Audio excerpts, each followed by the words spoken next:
Hello and welcome to another What a Concept video. Today we're going to be in the novel writing category as we discuss battling through all the noise to finish your novel. I've spent a lot of years believing that it was impossible for me to write a novel. With all the discouraging chatter surrounding the publishing industry, it was just easier not to even start.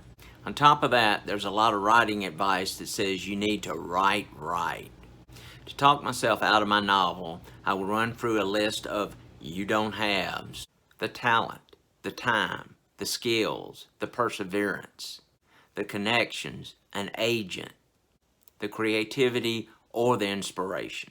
It wasn't until I started actively challenging those beliefs that I was able to finish my novel.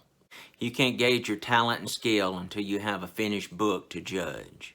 Having enough time and perseverance are gut checks. If your novel means enough to you, you'll find the time and the schedule to write. If you haven't completed your first novel, you don't need to worry about connections and an agent. Once you seriously dive into your novel, the creative juices will start to flow. They don't call it a work of art for nothing. At times, it's hard to get your inspiration to match up with your available writing time. You need to write even if your muse isn't there. Sometimes I feel like I have a dark muse, and he'll show up and say, "Dude, you can't do this." He then proceeds to remind me of all the you don't haves that I mentioned earlier in this video. You need to actively dispute those statements so you can hear your true muse. Don't let fear and doubt turn you from a writer into an aspiring writer.